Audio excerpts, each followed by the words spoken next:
ਦਰਸ਼ਕੋ break ਤੋਂ ਬਾਅਦ ਤੁਹਾਡਾ ਸਭ ਦਾ ਭਰਪੂਰ ਸਵਾਗਤ ਹੈ। ਵਿਊਅਰਸ, ਹੁਣ ਆਪਾਂ ਗੱਲਬਾਤ ਕਰਨ ਜਾ ਰਹੇ ਹਾਂ ਕਿ ਭਾਰਤੀ ਮੀਡੀਏ ਅਤੇ ਲੋਕਾਂ ਵਿੱਚ ਇਸ ਗੱਲ ਦੀ ਬਹੁਤ ਚਰਚਾ ਚੱਲ ਰਹੀ ਹੈ ਕਿ ਨਰਿੰਦਰ ਮੋਦੀ ਅੱਜ ਕੱਲ੍ਹ ਆਪਣੀ ਦਾੜੀ ਮੁੱਛਾਂ ਸਾਧੂਆਂ ਵਾਂਗ ਵਧਾ ਰਹੇ ਹਨ। ਕੀ ਉਹ ਕਿਤੇ ਸਾਰੇ ਮਸਲਿਆਂ ਤੋਂ ਫੇਲ ਹੋਣ ਤੋਂ ਬਾਅਦ ਸੰਨਿਆਸ ਲੈਣ ਤਾਂ ਨਹੀਂ ਜਾ ਰਹੇ? ਸੋ ਇਸ ਬਾਰੇ ਵਿਚਾਰ ਚਰਚਾ ਹੋਣ ਜਾ ਰਹੀ ਹੈ ਔਰ ਨਾਲ ਹੀ ਗੁਰਬਾਣੀ ਵਿਚਾਰਾਂ ਵੀ ਤੁਹਾਡੇ ਨਾਲ ਸਾਂਝੀਆਂ ਕੀਤੀਆਂ ਜਾਣਗੀਆਂ। ਸੋ ਅਸੀਂ ਚਾਹਾਂਗੇ ਕਿ ਤੁਸੀਂ ਨਾਲ ਇਸੇ ਤਰ੍ਹਾਂ ਹੀ ਜੁੜੇ ਰਹਿਣਾ। ਦੇਖਣ ਸੁਣ ਲਈ ਤੁਹਾਡਾ ਸਭ ਦਾ ਬਹੁਤ ਬਹੁਤ ਸ਼ੁਕਰੀਆ ਜੀ। ਡਾਕਟਰ ਸਾਹਿਬ, ਕੀ ਕਹਿਣਾ ਚਾਹੋਗੇ ਇਸ ਚਰਚਾ ਬਾਰੇ? देखो, वैसे तो ये कोई टॉपिक एडा अहमियत वाला नहीं है, पर जे तुसी अजकल मोदी की शक्ल देखो तो तुहानू लगता है भी जिवें कोई घरों दौड़ जाते सी नियाणे जवानी की उम्र च, और फिर किते पहला तो हुंदा सी भी दौड़ के पता नहीं असी की करना है, फिर रुले जे जदों कई हफ्तियां बाद महीनों बाद कितों ट्रेस हुंदे सी, कोई बॉम्बे दौड़िया कोई दूजा है, तो इदां दी शक्ल हुंदी सी उन्हां दी, बौंदड़े जे अखां च खालीपन और इस किस्म की शक्ल जिद्दां जिद्दां दी मोदी दी। इहदे लई लफ्ज़ भी असी बौंदलिया होया इस्तेमाल कीता, लेकिन मैनूं तां यही सी कि भी इहनूं हुण ना इहदे मूँह चों चीन निकलदा है, ना ये दूसरा इन्ना कि ने झूठ बोलिया, और इनू हुण पता नहीं लगता भी किधर बैक ट्रैक करे। लेकिन हुण इन्हां दा ही चहेता अखबार है बहुत वड्डा, पंजाब केसरी, उन्होंने पंजाब च भी जग बाणी नां दे थल्ले पंजाबी अखबार कढ़िया, जिन्हों असीं ठग बाणी कहंदे रहे, कई अग बाणी भी कहंदे ने, क्योंकि फिरकू नफरत अग लाण दा काम है। उन्हां दा ही एक कॉलम अज ऑफ द रैकड दे थल्ले कि आखिर अपनी दाढ़ी क्यों वधाउंदे जा रहे हैं प्रधानमंत्री नरेंद्र मोदी, सवालिया निशान। सो उहदे तो मैनूं लग्या कि भी शायद कोई हकीकत इस स्टोरी दे विच कढ़ेगा कि भी ਜਿਹੜਾ ਇਨਾ ਚੇਚਾ ਇਹਦਾ ਪੂਰੀ ਸੁਰਖੀ ਲਾ ਕੇ ਖਬਰ ਹੈ, ਪਰ ਉਹ ਖੋਦਿਆ ਪਹਾੜ ਤੇ ਨਿਕਲੇ ਚੂਹੇ ਵਾਂਗੂ। ਉਹਨਾਂ ਦਾ ਇਹ ਕਹਿਣਾ ਹੈ ਕਿ ਜੀ ਲੋਕਾਂ 'ਚ ਬੜੀ ਚਰਚਾ ਹੈ, ਪਰ ਕਿਸੇ ਨੂੰ ਸਮਝ ਨਹੀਂ ਆ ਰਹੀ ਵੀ ਇਹਦਾ ਰਾਜ਼ ਕੀ ਹੈ। ਉਹਨਾਂ ਨੇ ਕਿਹਾ ਕਿ ਵੀ ਜਿਹੜੇ ਦੂਰ ਬਹਿ ਕੇ ਗੱਲਾਂ ਕਰਦੇ ਨੇ ਉਹ ਤਾਂ ਇਹਦਾ ਮੰਥਨ ਕਰਦੇ ਹੀ ਨੇ, ਪਰ ਜਿਹੜੇ ਲੋਕ ਮੋਦੀ ਦੇ ਨੇੜੇ ਨੇ ਉਹਨਾਂ ਨੂੰ ਵੀ ਇਸ ਗੱਲ ਦੀ ਕੋਈ ਭਿਣਕ ਨਹੀਂ कि दाढ़ी क्यों वधाई जा रही है। उन्होंने कहा कि भी एक दलील यह है कि कोविड के कारण प्रधानमंत्री किसी को अपने नेड़े नहीं आउण देना चाहते, जिन्हां नाल उन्हां दा अक्सर ही वाह पैंदा है, उन्हां नूं भी 6 फुट की दूरी ते रखदे ने। मौत तो ही इन्ना क डरिया है, कोविड तो या पता नहीं चीन तो ही इन्ना क डरिया है कि वो 6 फुट, पर उहदे नाल भी कोई दाढ़ी का ताल्लुक तो नहीं बनता है। पर इन्हें हुण आप ही इनिशिएट करके फिर उन्हें कहा कि भी 20 साल तो जिहड़ा उहदा रसोईया है, कुक है, सिर्फ ਉਹੀ ਜਿਹੜਾ ਹੈ ਉਹ ਖਾਣਾ ਰੱਖਣ ਦੇ ਲੱਗੇ ਜਾਂ ਦੂਜਾ ਬਾਕੀ ਸਭ ਨੂੰ ਜਿਹੜਾ ਉਹ 6 ਫੁੱਟ ਦੂਰ ਰੱਖਦੇ ਨੇ, ਕਿ ਉਹਨਾਂ ਇੱਥੋਂ ਤੱਕ ਕਿ ਈਵਨ ਅਮਿਤ ਸ਼ਾਹ ਜਾਂ ਉਹਦਾ PK ਮਿਸ਼ਰਾ ਜਾਂ ਹੋਰ ਜਿਹੜੇ ਆਫਿਸਰਸ ਨੇ, ਕੋਈ ਉਹਨਾਂ ਦੇ ਕੋਲ ਨਹੀਂ ਜਾ ਸਕਦਾ, ਉਹਨਾਂ ਨੂੰ ਵੜਨ ਨਹੀਂ ਦਿੰਦਾ ਅਮਿਤ ਸ਼ਾਹ ਨੂੰ ਜਾਂ ਕਿਸੇ ਨੂੰ ਵੀ। ਫਿਰ ਜਿਹੜੇ ਉਹਨਾਂ ਦੇ ਗਵਰਨਮੈਂਟ ਰੈਜ਼ੀਡੈਂਸ ਕੰਮ ਕਰਦੇ ਨੇ ਉਹ ਵੀ ਦੂਰ ਦੂਰ ਰਹਿ ਕੇ ਆਪਣਾ ਕੰਮ ਕਰ ਰਹੇ ਨੇ, और ਈਵਨ ਜਿਨ੍ਹਾਂ ਨੂੰ ਜਿਹੜੇ ਮੋਦੀ ਨੂੰ ਆਪਣੀ ਸਿਕਿਉਰਿਟੀ ਘੇਰੇ 'ਚ ਰੱਖਦੇ ਨੇ, SPG ਦੇ ਜਵਾਨ SGP, ਉਹਨਾਂ ਨੂੰ ਵੀ 6 ਫੁੱਟ ਦੀ ਦੂਰੀ ਤੇ ਜਿਹੜਾ ਉਹ ਫਾਰਮੈਟ ਬਣਾਉਣਾ ਪੈਂਦਾ। ਉਹ ਕਹਿੰਦਾ ਵੀ 6 ਫੁੱਟ ਮੇਰੇ ਨੇੜੇ ਨਹੀਂ ਤੁਸੀਂ ਆਉਣਾ।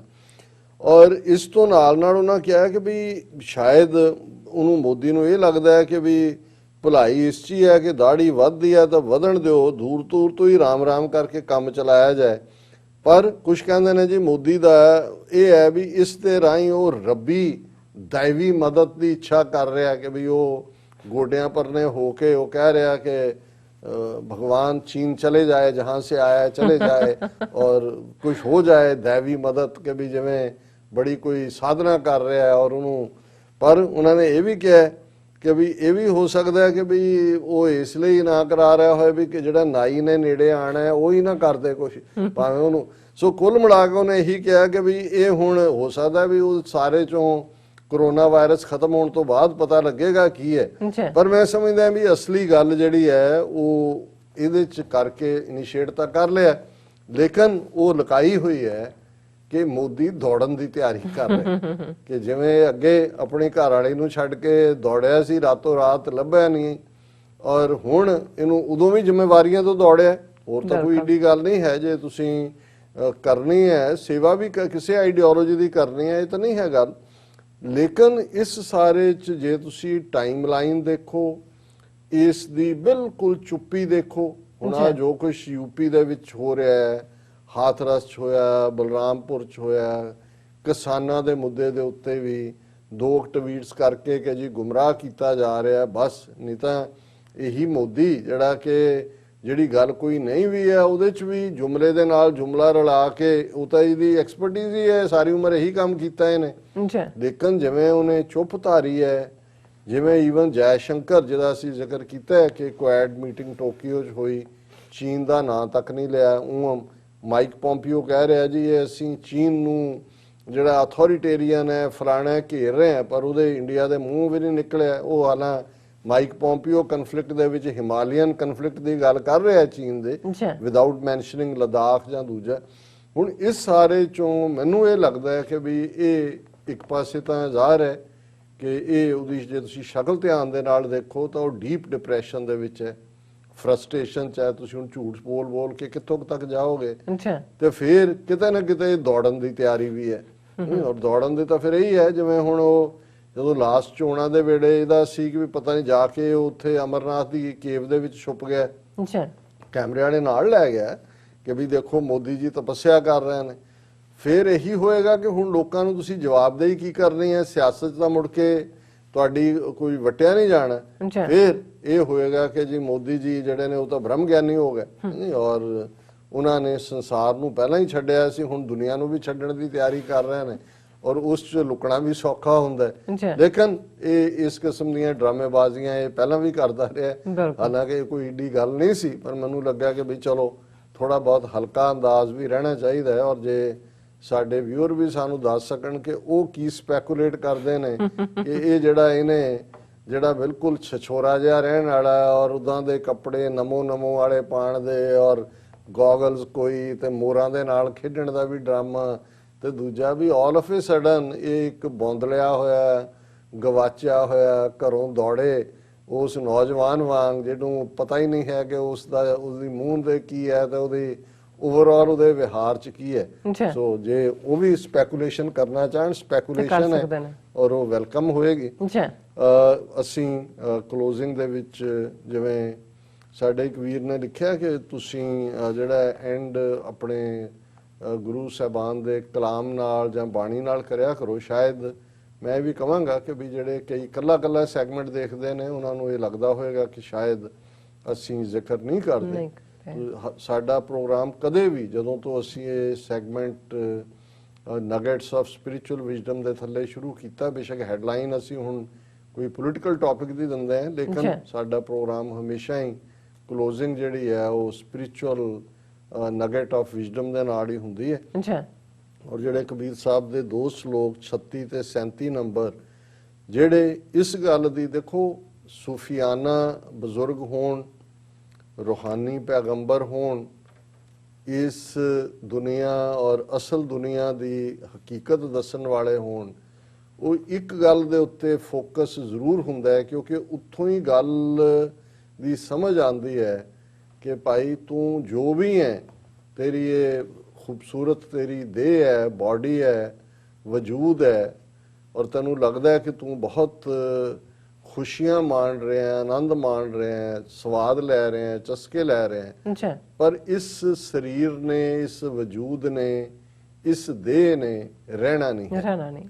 ਮੌਤ ਅਲਟੀਮੇਟ ਰਿਐਲਿਟੀ ਹੈ। ਤੇ ਜੇ ਤੂੰ ਇਸ ਗੱਲ ਨੂੰ ਯਾਦ ਕਰੇ ਫਿਰ ਤੂੰ ਆਪਣੇ ਮਨ ਨੂੰ ਮਾੜੇ ਪਾਸਿਓਂ ਰੋਕ ਸਕਦਾ ਹੈ, ਚੰਗੇ ਪਾਸੇ ਨੇਕੀ ਦੇ ਕੰਮਾਂ ਵੱਲ ਆ ਸਕਦਾ ਹੈ। ਔਰ ਪਹਿਲਾ ਸ਼ਲੋਕ ਕਬੀਰ ਸਾਹਿਬ ਦਾ ਉਸ ਮੌਤ ਦੇ ਦ੍ਰਿਸ਼ ਨੂੰ ਬਿਆਨਦੇ ਨੇ। ਔਰ ਕਿਉਂਕਿ ਜਿਸ ਰੌ ਰੀਤ ਦੇ ਵਿੱਚ ਮੈਜੋਰਿਟੀ ਉੱਥੇ ਸੀ ਉਹਦੇ 'ਚ ਬਾਡੀ ਨੂੰ ਸਾੜਿਆ ਜਾਂਦਾ ਹੈ। ਹੁਣ ਬਾਬਾ ਫਰੀਦ ਜਦੋਂ ਦੇਹ ਦਾ ਜ਼ਿਕਰ ਕਰਦੇ ਆ, ਕਬਰ ਦਾ ਗੌਰ ਦਾ ਜ਼ਿਕਰ ਕਰਦੇ ਨੇ, ਸੋ ਜ਼ਾਹਰ ਹੈ ਕਿ ਇਸਲਾਮੀ ਤਹਿਜ਼ੀਬ ਦੇ ਵਿੱਚ ਸਰੀਰ ਨੂੰ ਦਫਨਾਇਆ ਜਾਂਦਾ ਹੈ। ਤੇ ਉਹ ਉੱਥੇ ਕਹਿ ਰਹੇ ਨੇ ਕਿ ਭਾਈ ਉਹਨੂੰ ਕੀੜੇ ਖਾਣਗੇ ਔਰ ਤੇਰੀਆਂ ਜਿਹੜੀਆਂ ਹੱਡੀਆਂ ਨੇ ਉਹ ਸਵਾਹ ਹੋ ਜਾਣਗੀਆਂ। ਹੁਣ ਕਬੀਰ ਸਾਹਿਬ ਕਿਉਂਕਿ ਕ੍ਰੀਮੇਸ਼ਨ ਹੈ, ਅੱਗ ਨਾਲ ਸਾੜਨ ਜਿਹਨੂੰ ਸੰਸਕਾਰ ਕਰਨਾ ਕਹਿੰਦੇ ਨੇ, ਲਫ਼ਜ਼ ਇਸਤੇਮਾਲ ਹੁੰਦਾ ਹੈ। ਸੋ ਕਬੀਰ ਸਾਹਿਬ ਫਰਮਾਉਂਦੇ ਨੇ, ਕਬੀਰ ਹਾਡ ਜਰੇ ਜਿਉਂ ਲਾਕਰੀ, ਕੇਸ ਜਰੇ ਜਿਉਂ ਘਾਸ, ਇਹੋ ਜਗ ਜਰਤਾ ਦੇਖ ਕੇ ਭਇਓ ਕਬੀਰ ਉਦਾਸ।